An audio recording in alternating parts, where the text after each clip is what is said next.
시장이 연말까지 계속 흔들릴 수 있다는. 원래 연말 되면은 산타랠리도 있고, 뭐 기분 좋게 그렇게 이제 룰랄라 해야 되는데 1년에 마감을 지어야 되는데 마감을 짓기가 너무 어렵다. 끝까지 끝난 게 아니다. 이번 연도를 진짜. 쉽게 안 끝내줘요. 매파적 성향을 이야기했던 모든 사람들이 한 달치 결과 가지고 섣부른 결과 판단은 이르다. 충분한 데이터가 있지 않는 네. 이상.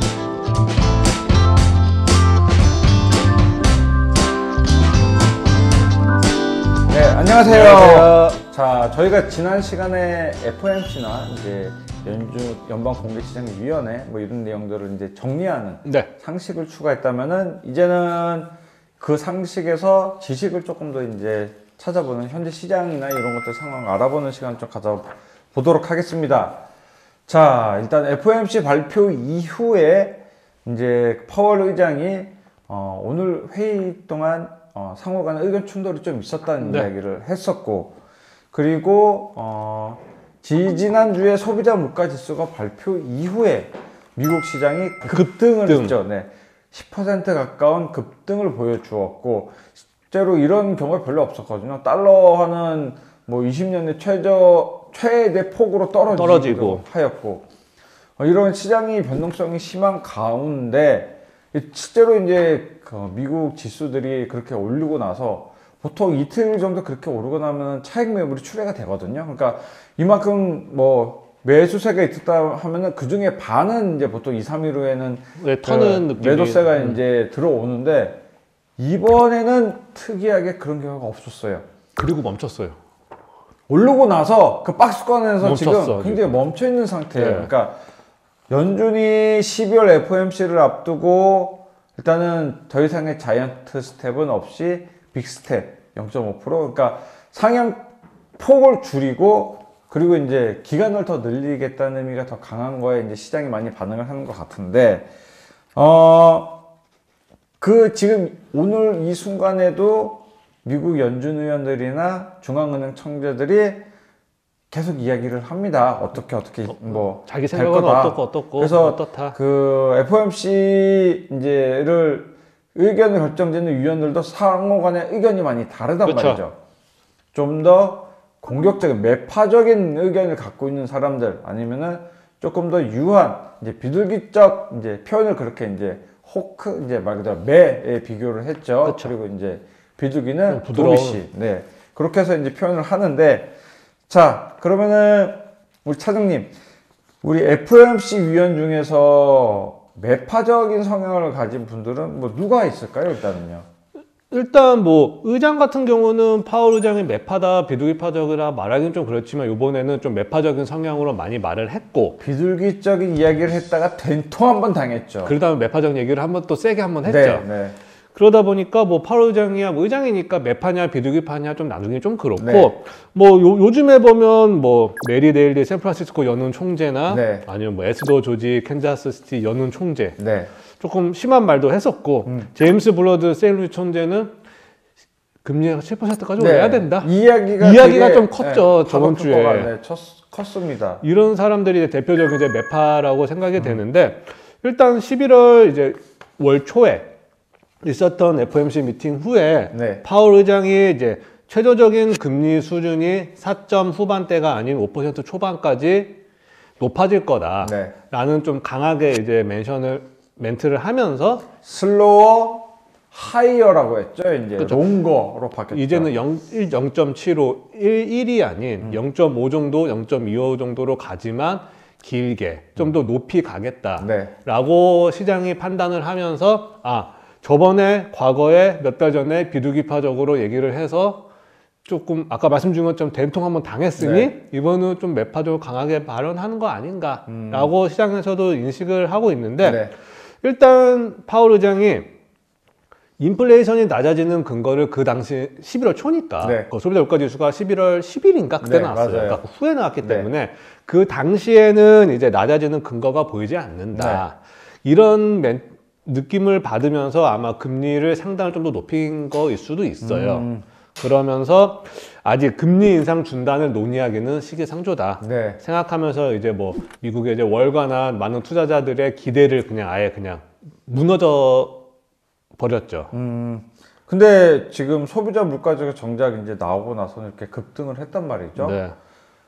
근데 이렇게 급등했음에도 불구하고 연준 위원들이 오히려 이제 시장이 갑자기 불이 붙는 느낌이 드니까 워워를 지금 상당히 한단 말이죠. 조금 끄고 있는 그러니까 말 그대로 느낌이죠. 이제 매파적인 의견을 막 내고 있더라고요. 근데 일단 보서 다른 이제 연준 이사 중에 한 명인 크리스토퍼 월러 같은 경우는 인플레이션 둔화됐으나 네. 아직 금리 인상을 완료하기, 긴축으로 전환하기까지는 아직 갈 길이 멀다. 그럼요. 아직도 8% 아니 이제 7%까지 7.7. 네. 7 후반밖에 안 됐어요. 아직 더 빠져야 되잖아요. 아직. 여전히 뭐 30년 내 최고치로 이제 평가를 할 수가 있거든요. 참고로 네. 연준 목표가 2%잖아요. 네.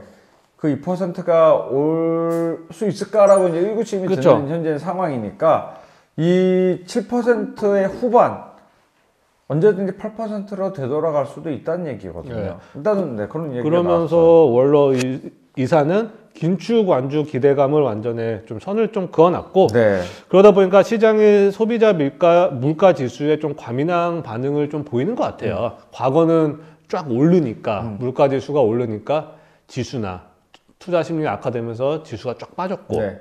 요번에 11월 달에는 10월 CPI가 줄어드니까 네. 또 좀 과하게 반응을 한 느낌도 있고 네. 좀 그런 물가지수에 시장이 조금 과민한 반응하고 있지 않느냐 하면서 여전히 소비자 물가지수, 물가는 높기 때문에 높은 수준의 금리를 유지는 당분간 할 거다라고 맞아요. 또 네. 계속 금리 인하, 긴축에 대한 거를 좀 선을 그어버렸죠. 그럼 그 뭐 샌프란시스코 포함해서 모든 사람이 그러고 최근에 아까 이슈 있었던 사람이 이제 제임스 블러드 샌루이스 연은 총재인데 네. 기존의 파월 의장도 4.75에서 최상단은 5점 초반으로 네, 본다 맞아요.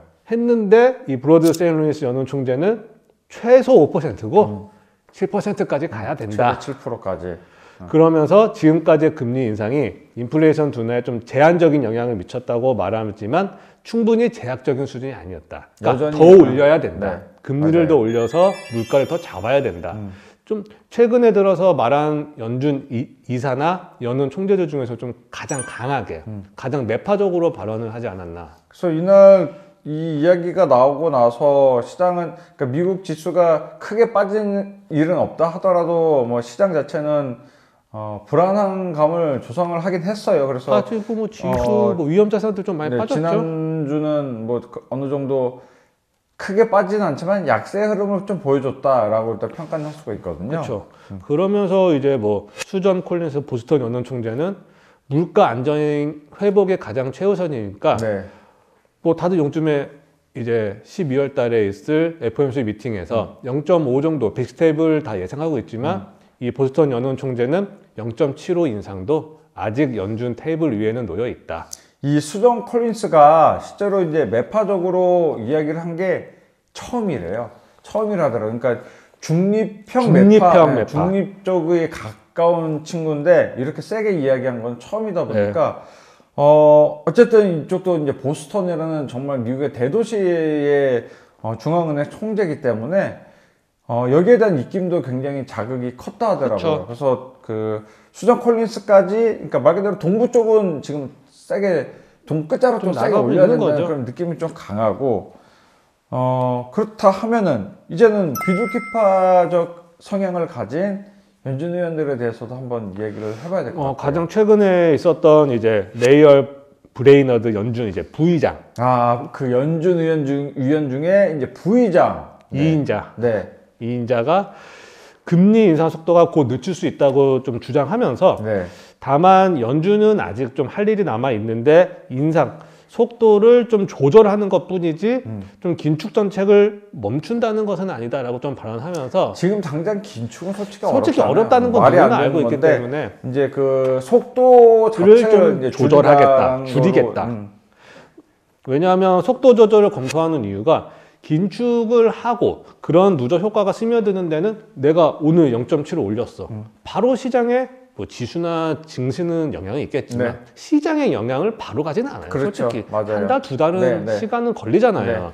그런 스며드는데 시간이 걸리는 것뿐이지 그동안의 공격적인 금리 인상 이런 거가 정책에 좀 가는 데는 시간은 좀 시차가 좀 있다. 네. 하면서 그거는 이제 서서히 시장에 반영이 될 거니 속도 조절 0.751%가 아닌 0.5% 내년에는 0.25%도 이제 충분히 물가를 잡을 수 있을 거다라는 발언을 하면서 이제는 강한 긴축보다는 네. 좀 슬로우한 긴축이 이어지지 않을까라고 좀 부드럽게 말을 했었죠.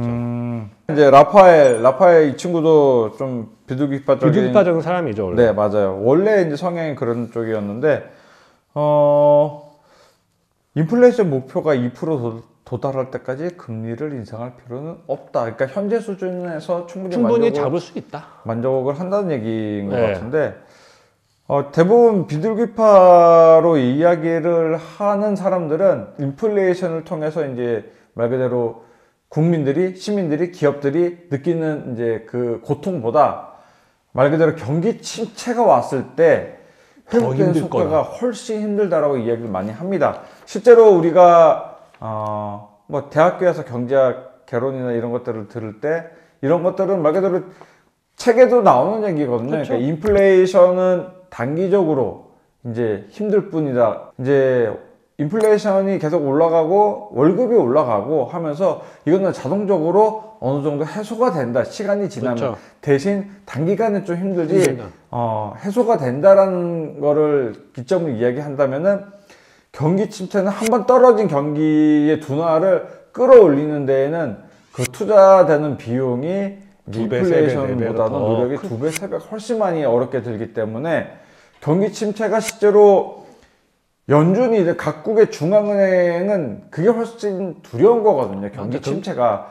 근데 파월 의장이 경기 침체까지도 생각을 해야 된다. 많은 이들이 고통스러워도 어쩔 수 없다는 식으로 물가가 너무 네. 높으니 그 물가를 잡으려고 금리를 충분히 인상을 시켜야지만 네. 물가가 잡고 경기가 침체가 되더라도 살아날 여지가 있다. 네. 이런 느낌으로 이제 발언을 하니 그냥 책에서 배운 거에서 한 번 더 말을 꼬았단 말이죠. 인플레이션이 둔화되는데 경기도 침체가 되는데 인플레이션이 다 경기가 활발해서 생긴 거야. 그렇기 때문에 경기 침체가 되더라도 다시 금방 회복이 될 수 있어. 금방 돼. 근데 이건 가정이잖아요. 그렇죠. 실제로 이제 침체가 돼 봤을 때 봐야지 않은 거니까. 여기서 얼마나 많은 고통이 따를지는 모르기 때문에 솔직히 제가 보는 입장에서도 누가 맞다 여부는 조금 틀린 것 같긴 해요. 근데 그 미국이 인플레이션이 오르고 그리고 미국이 그 말 그대로 월급도 계속 올랐단 맞아요. 말이죠. 그러면은 이게 자연적으로 해소가 될 수가 있어요. 그러면서 이 월급이 한번 근데 오르면 내려가기가 힘든 거지. 힘들기 때문에 요거에 대한 이제 부담감이 있다.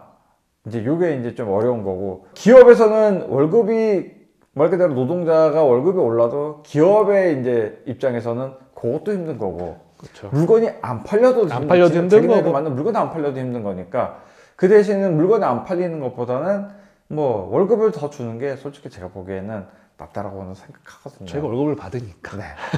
저는 월급쟁이들이니까. 그쪽 편에 들 수밖에 없어요. 그래서 이제 여전히 이제 많은 연준사들이 현재 인플레이션이 높은 수준을 계속 지속하고 있기 때문에 긴축은 하되 속도를 조금 조절해야 되지 않냐.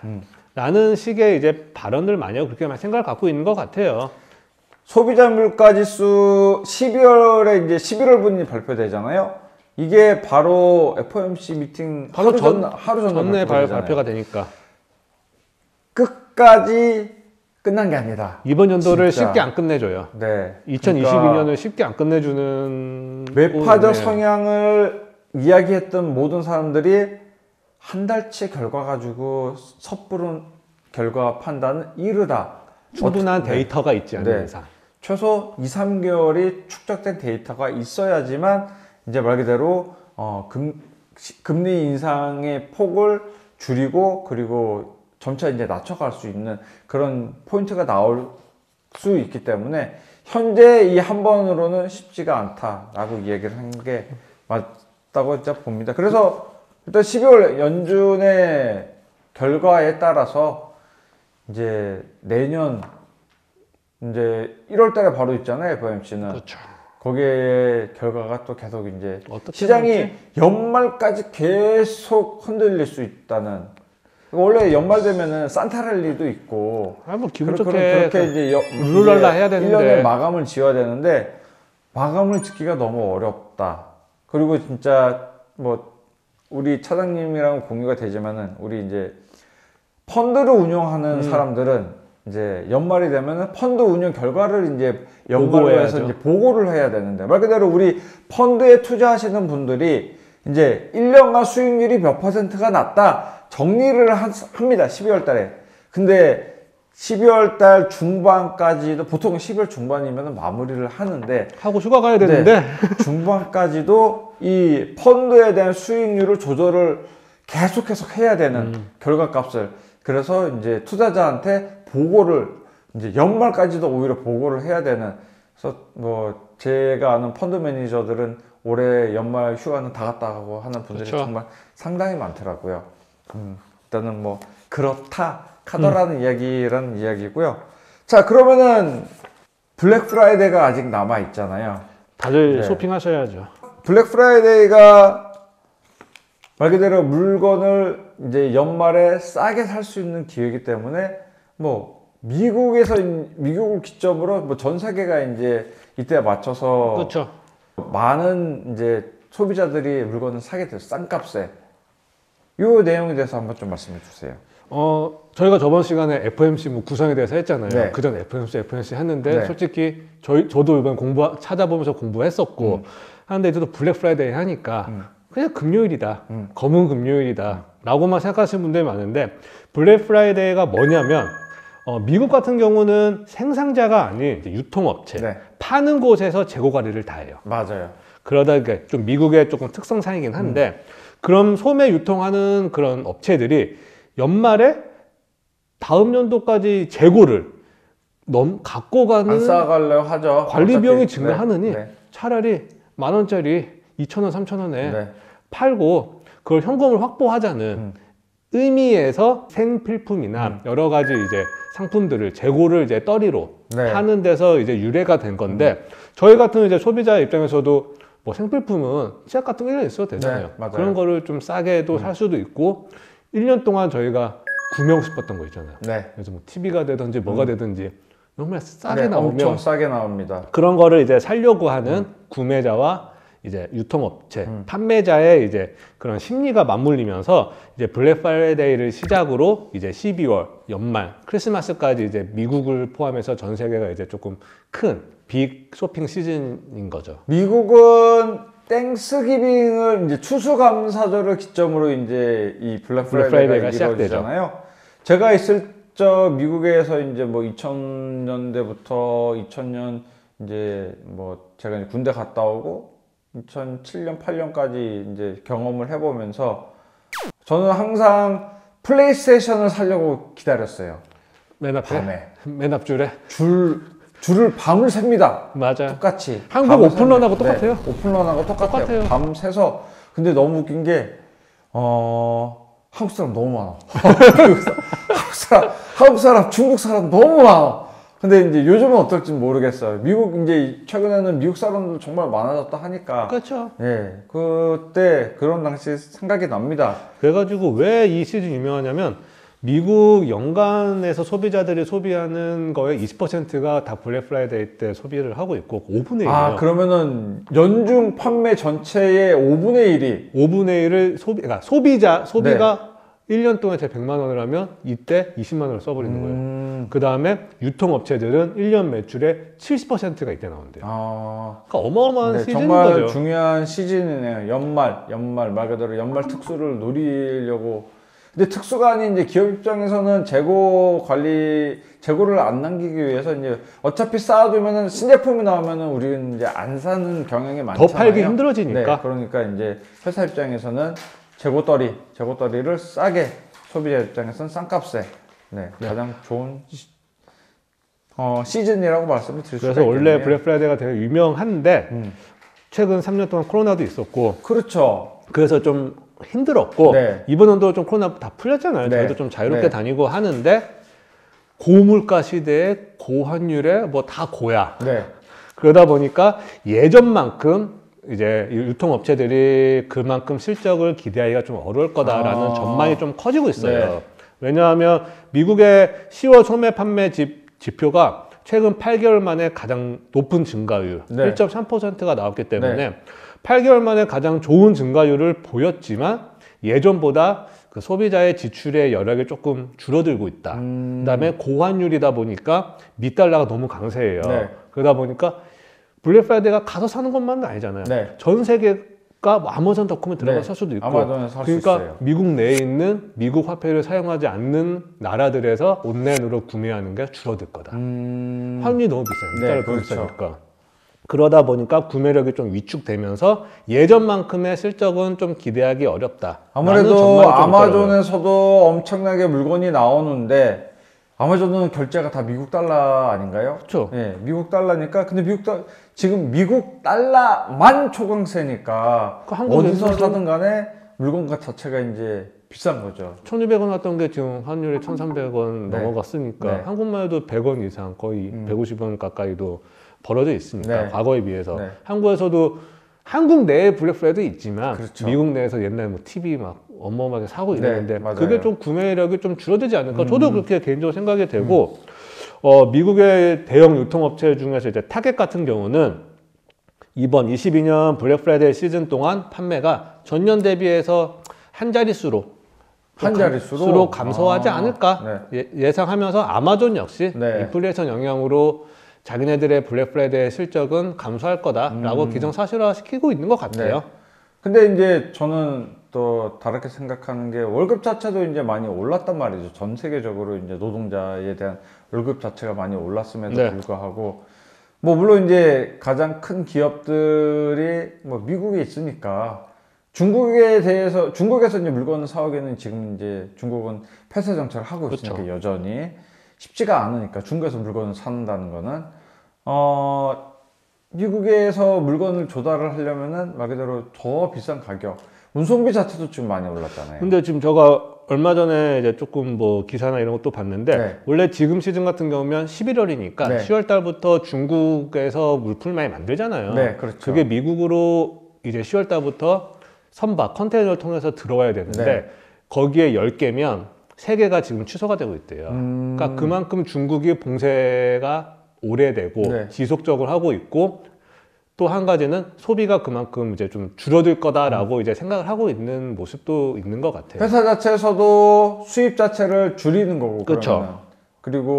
그리고 중국에서 내보내는 것도 지금 쉽지가 않은 거고 그런 상태가 그러면서 지금 뭐 쳇바퀴 연결되듯이 안 좋은 게 안 좋은 거로 연결되면서 이게 말 그대로 경기 침체가 발달될 수 있는 요인 중에 하나가 될 수 있거든요. 네, 근데 이제 그나마 약간 좀 긍정적인 신호는 이제 미국 최대 백화점 이제 메이시스 같은 경우가 3분기에 이제 어마어마한 이제 전망치 넘어서 어닝 서프라이즈 기록했어요. 네, 맞아요. 그러니까 이제 실적 자체가 아까 말씀해주신 것처럼 임금이 오르니 그만큼 돈 쓸 여력도 조금 왜냐면 미국은 미국 달러니까 환율 신경 쓸 필요가 없어요. 그러니까 미국에서 수입 들어오는 물건들은 다 싼 거예요. 다 싼 거니까. 이전보다 대비 다 싸기 그러니까 때문에. 그러면서 미국 사람들이 아무래도 전통적인 블랙 프라이데이부터 시작해서 12월 연말 시즌까지 소비가 워낙 많았기 때문에 그런 거에 대해서 약간은 소비가 좀 늘어나지 않을까라는 이제 자그마한 이제 희망도 갖고 있는 거죠.